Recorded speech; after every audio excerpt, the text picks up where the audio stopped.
All right, guys, we're here with the second Q&A. So let's just start. Question 1, reader asks, how can I catch up to the people in front of me in BJJ? You guys can take it.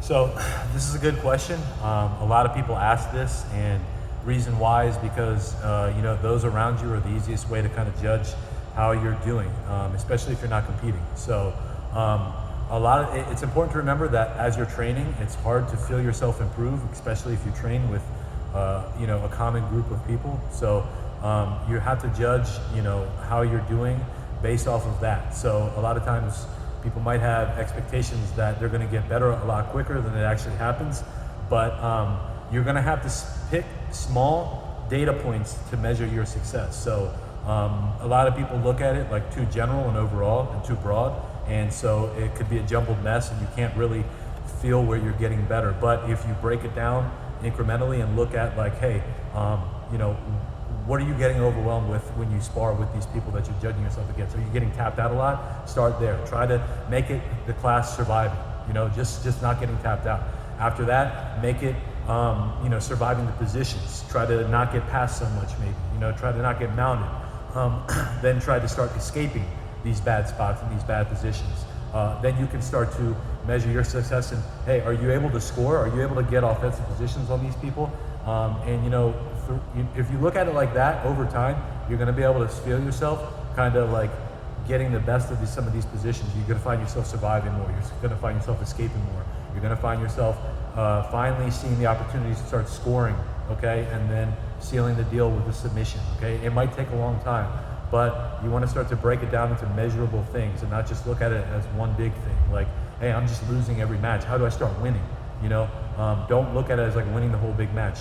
Try to win these little things that you're losing in, and just look at it like that, and it'll help you kind of understand that you get better, but sometimes you got to take a step back to see where you're getting better at in order to feel it. What do you think, Ty? I think so. John hit on a lot of the points that I would bring up. What I would say is whenever someone asks a question on how to catch up with someone who's ahead of me, I always believe they have one or two people in mind. So I would start situational, right?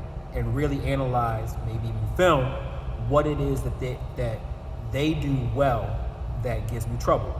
And then I would set small goals to neutralize what they do well and try to tip it like a seesaw into the favor of what I do well. That's one way where you can truly measure and feel accomplished when you're quote unquote trying to catch up with somebody. Mentality wise, I always feel as though in jiu-jitsu, the same way I felt in track, you have to run your own race, right? You need to, when you're talking about catching up with someone, what I feel as though is that what they do, they're able to impose their will on you, right? So more so than have to neutralize someone who has a good lasso, neutralize someone who has a good close guard, maybe build out a system or a game where they never get to that position. And then intuitively, you may feel as though you've caught up because if you get to your close guard, you win. And multiple weeks in a row, where you don't let them get to their position and you continue to win, you're feeling like you're catching up. But the biggest thing I would say, kind of what John said, is set small incremental goals to create a win throughout that day. Like for me personally, when I'm wrestling the highest level guys from the Navy RTC, my first goal was just to be able to get to the legs, right? Now I'm getting to the legs and it's got to be able to figure out how to finish. And then now I've got to the point where I can get to their legs, but I can't win the scramble. So now I'm working through scramble positions, and that's kind of how you want to build those small wins so you feel that every practice is meaningful. As long as you have multiple days in a row of meaningful practices, you'll feel like you're making gains and you're catching up to whatever it is that your goal is. Cool. Question 2. Should I focus on basics or should I do advanced stuff? When should I start doing the advanced stuff?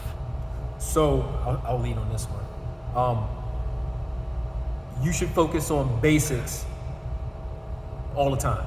You have to have a solid fundamental base in order to even execute the advanced techniques. I often say in no-gi, I'm not impressed with being able to catch a submission, because that's chance, that's getting lucky, that's playing the lottery.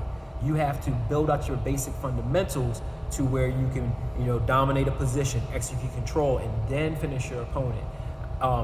I think fundamentals, having a good fundamental base is paramount to being able to do any advanced technique, because the only way you're going to be able to execute advanced technique at the highest level is if you have a good fundamental base to build off. Now, once you've mastered, or once you have some level of comfort with the 9 positions, top and bottom, and you're competent to, me personally, a blue belt, mid-blue belt level, then maybe you can start building in positions that may be considered advanced.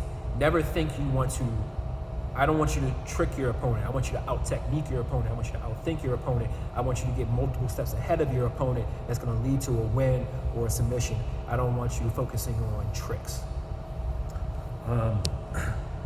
So I kind of think the same thing, but I do know that as jiu-jitsu grows and becomes more popular and there's more content now hitting the internet at a velocity than never before. So new moves are getting created, new things are popping up, and the way the rules are written in jiu-jitsu, it's not super concise. So every 3, 4, 5 years, there's different positions that are utilizing the gi in different parts of the uniform. So what is foundational and basic 10 years ago is a little bit different now, but it's very important to understand the foundational concepts of jiu-jitsu, because you can get as crazy and complicated as you want within jiu-jitsu, or you can simplify it completely, okay? And it's important to understand the foundational concepts of jiu-jitsu, to understand the survival, the position, and then the submission aspect.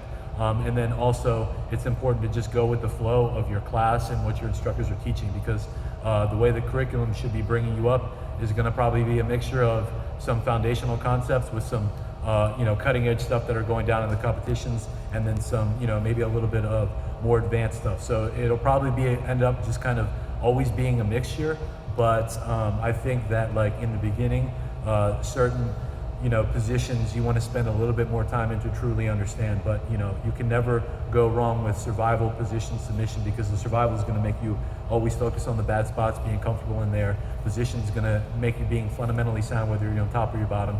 And then submission, you're going to be focused on finishing the deal. And there's all different ways to do that and get to those spots. So that's why it's important to really have a connection with your coaches, because they're going to help guide you along this process. So I wouldn't overthink this. I would just kind of go with the flow of the things that you're learning and what you're kind of naturally gravitating towards too. So let's define. How do you guys define basics with some examples, and then how do you guys define advanced? Because you guys are black belt, so I don't know what belt the person who asked the question is, but like, how would you define what is basics and what is advanced, right? And with some examples. Again, it's hard. I think that concept and that definition is almost ever changing now. I would say that maybe when I started in the early to mid 2000s, you really wanted to understand like close guard and how to handle yourself when you're on top of close guard, and then how to handle yourself when you're on bottom of close guard. I still think that position is important, but I think just as important as that position is understanding open guard. Understanding how to, where do your hands go when you're open guard? Where do your feet go when you're open guard? When you're on top, and then when you're on bottom. Ty, maybe you want to chime in here, but I think I'll hop in. I think that when you're, what John said, because the jiu-jitsu content world is so big, it got harder to define basics, right? Because what we used to say, basics is having a good understanding of the 9 positions, top and bottom. And don't quiz me on what the 9 positions are. I probably can get 7, but that's what basics used to be. Now, when I think about the foundation of the way I teach a basics program now, what I would say, so kind of how I teach basics is I start with the final submission and I build backwards. So this is an arm lock, right? This is an arm lock from bottom, this is the arm lock from top. And once you start building out what an arm lock is, you can get it from multiple positions. But what I would say is when it starts becoming advanced is when you're using dynamic movements, you're using more flow state movements where you're passing into maybe the arm lock, that's when things start to get advanced. Me personally, I think the basics is starting with the basic submissions: straight ankle lock, Kimura, arm lock, triangle, getting the blue level wrist lock, starting with those basic submissions and building backwards. And once you have a good understanding of all those finishing points, back chokes, front headlock chokes. Once you have a good understanding of the beginning position, right, the submission, I would say that you understand basics. And now let's start talking about dynamic movements to get to those submissions. That's when we start getting advanced. That's interesting, because my definition is a little different. So the way that I say what's basics and what's advanced is I view it like specialist versus generalist. So like anything that is generally going to be important regardless of the competitive arena, I consider that basics. And everything that is sort of more specialized, I consider that to be like advanced. So something like worm guard is going to be advanced because it really is for gi, IBJJF tournaments. Whereas something like, I don't know, like choking somebody from the back, we're all agreed that's basics. Because doesn't matter what you do, MMA, no gi. Top of side control, bottom of side control, basics. Right, basics. Seatbelt grip, both hooks in. Half guard top, basics, Mount. So, yeah, mount.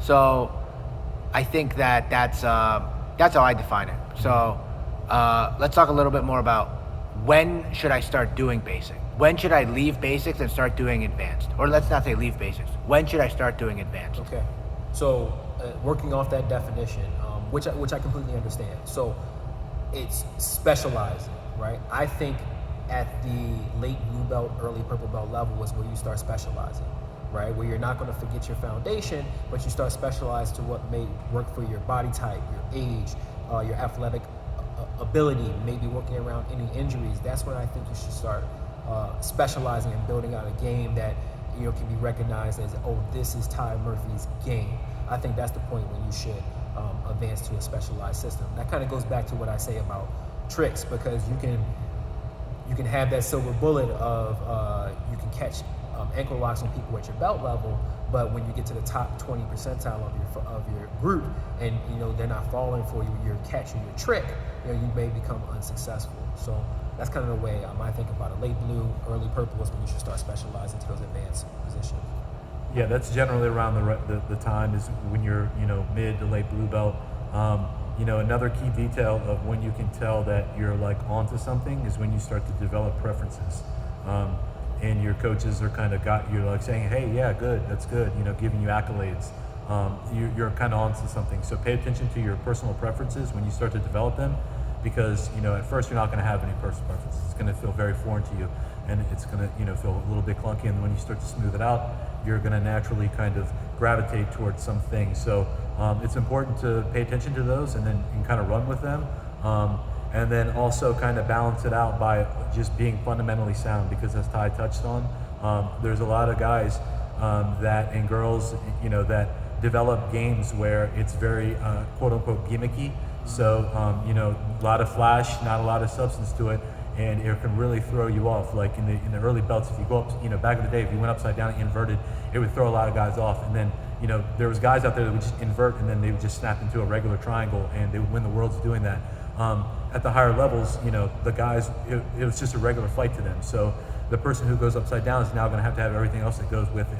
Where if a person in the beginning, they get away with that for too long, by the time they get to that high level where the people, it's just another guard to them, they've done themselves a disservice because they don't have any of the foundational stuff to fall back on. So don't want to get caught up in that, but pay attention to the things that you naturally like and start to go with them and start to study them. There's a lot of content out there. There's a lot of stuff that you can kind of you really lose yourself in. So, expose yourself to all those things, but balance it out with the things that you're learning in class, and then, having your conversations with your coaches and teammates.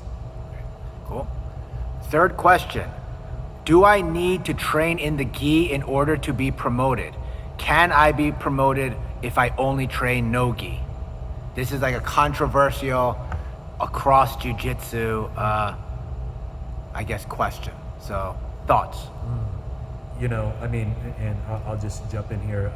I've participated in a lot of jiu-jitsu and a lot of MMA, and they kind of coincide with each other. MMA has a lot of folks that are MMA, wrestling, no-gi people, right? And a lot of them have somehow or another acquired black belts, and you know, they wear black belts, or they train with people who say, hey, this person's a black belt. So, you know, it can be confusing when you're studying all this as an up-and-comer, and just like, what do I have to do, especially if my goal is like no-gi MMA? Do I have to train in the gi?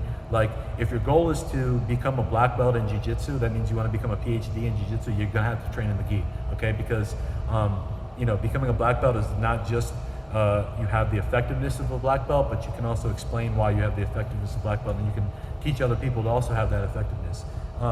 There are cases where you're going to be able to acquire the effectiveness of a black belt, you know, and you know, depending on the case you make for yourself, you know, you could possibly get promoted throughout the years up through the ranks. I mean, but we're talking on a case-by-case, very individualistic basis. Like, you know, if you're going out there and you're winning the worlds at every single belt level and no-gi, and you're doing ADCC and you're smashing people, you're going to make a very strong case for yourself. And you know, and you could find yourself moving up through the ranks just doing no-gi. That's a complete outlier case, few and far between.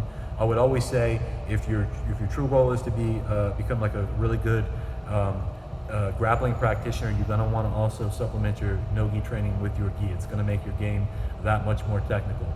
Why? Because you're forced to stay in the positions much longer in the gi than you are in no-gi. No-gi is just, you know, it's a very fast-paced game, you know, and if you just have that fast-paced game, the second you go up against a guy who's going to slow that down, and you'll be forced to fight out of these spots, these nooks and crannies you've never been in before, you'll feel it, and it's going to feel like you're drowning. So, I mean, I don't like that approach to it. I'm not going to say it's impossible, because like I said, if you blow through no-gi world championships every year, you're going to make a strong case for yourself. And I mean, I haven't seen it yet, but I'm not going to say it can't happen, but I would say that it's going to be hard to just to progress through jiu-jitsu without training the gi. Can you define how you said you used effectiveness, but they might not know what that means? Yeah, so like, there's certain folks that have been able to acquire a skill set that is that of a black belt, meaning that they can enter no-gi competitions against black belts and take matches off of them. Typically these matches are very high, fast-paced, very athletic, jumping around, a lot of wrestling-based, not super technical. Oftentimes these people cannot come in and teach an advanced no-gi class, because a lot of the stuff that they're doing is just not replicatable.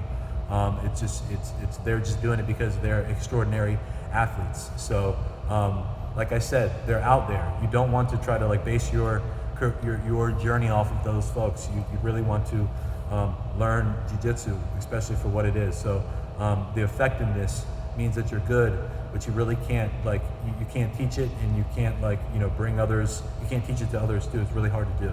So can you give an example of a person who would be high effective? Rashad Evans. I remember Rashad Evans got I think one of the Gracies promoted him. And it was a little bit controversial, and the guy was like, hey man, he's when he's in the room, he's beating the shit out of us. And then Enzo was like, yeah, but he's not a black belt, he can't teach a black belt class. It makes sense. Rashad Evans is probably a black belt level grappler. I don't think that he could deconstruct high level grappling positions though. I think that he's good enough to get himself out of them and be able to take matches or come in the room and be really tough for anybody to roll with. But I don't think that if he was really put in a straight up jiu-jitsu position, he's going to really be able to deconstruct and get out of it. So it's sort of like saying, if you took a very high level wrestler, you put a gi on him and he takes down a judo black belt, he doesn't become a judo black belt just because he can score on the judo black belt, because he's doing wrestling. Right. Okay. Ty, thoughts? So when I look at purple belt, I think we're talking about purple belt, blue to purple, only doing one discipline. What I would say is that purple belt is the professional level belt. This is my opinion. Purple belt is a professional level belt, right? So that means you're conducting yourself as a professional grappler, right? You are almost a black belt. If someone were only doing one discipline and I were looking at promoting them, one, they would, to me personally, they would have to have they would have to have some understanding of the 9 positions top and bottom. They would have to be beating 80% of people at their belt level. And if they don't compete, then using measurables in the room, right, to evaluate if they're able to execute effective jiu-jitsu, right? If someone were only doing one discipline, right, you're shrinking down your opportunity to show where you are with a belt level, both mental and physical maturity as a grappler. So it can make the road a little longer, things a little more tough. But as the no-gi coach, honestly, I'm looking at you are medaling both weight class and open class at the no-gi pan, and you're medaling at the world. And I'm talking about executing at basically there has to be some level of dominance, right? Not getting lucky, kind of like what John was saying. I'm not getting lucky. I'm not doing catch wrestling. I'm actually doing dominating jiu-jitsu at that belt level where it stands out above and beyond that it's time to be at the next belt, right? That's my personal opinion of what should happen. I'm gonna add some nuance to this question. Would you say that this is different at different belts?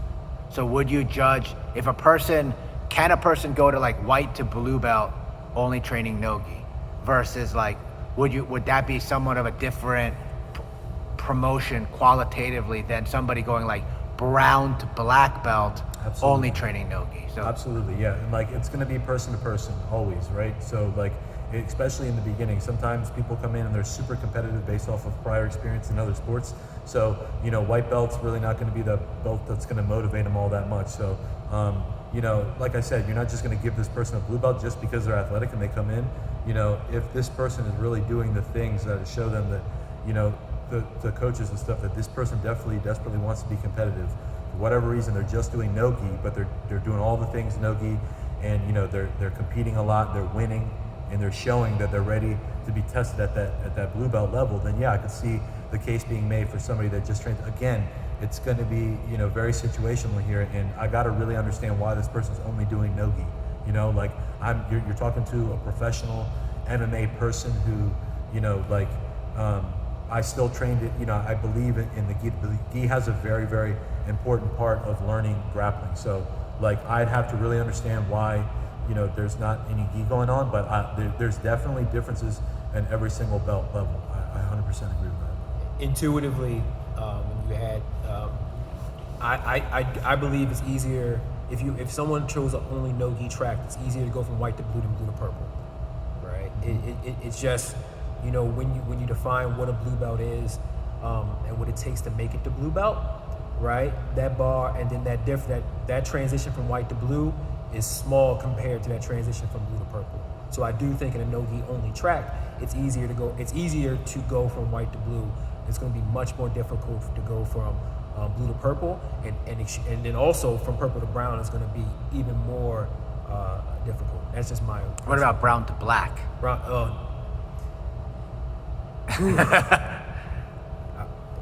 In my personal opinion, almost impossible.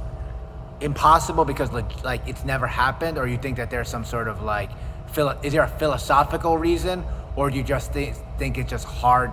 It just doesn't happen. Like if a guy wins brown belt, you just don't see guys win brown belt. Super outlier type of things. There's Josh Barnett's, weird guys like that'll come up and have success against high level black belts in competitions. It's few and far between, and it usually happens at the heavier weight classes. It's like I said, you don't see it happen a lot. Up until recently, the best guys that won all the no-gi stuff were also the best gi guys. The best guys that won all the no-gi stuff were also winning the gi stuff. Now there's outliers that are no-gi specialists that are starting to pop up here and there, but for the longest time in the grappling world, it was easy to see. It's hey, all the best no-gi guys were also the best gi guys. And there was a reason for that. It's changing because a lot of guys, they're even doing crossover matches between D1 wrestlers and no-gi guys. So I do think the game will change a little bit, but I do think that the folks who train in both are always going to have the edge. Yeah. Well, always. sorry if I want to interrupt. I would say, well, you pretty much have Gordon Ryan, right, who's dominant. But then who are the other ADCC champions? It was, He trains in the gi though. right, but I just want we're like things have changed, but have they really changed? Because Not really. There's just competitors that'll pop up that'll take matches off the guys, Right. like the Nicky Ryans and these, But the champion of the lowest was Augusto Mendez. The champion of the second weight class was JT Torres. Both of them are gi guys. specialists. Who won the third one?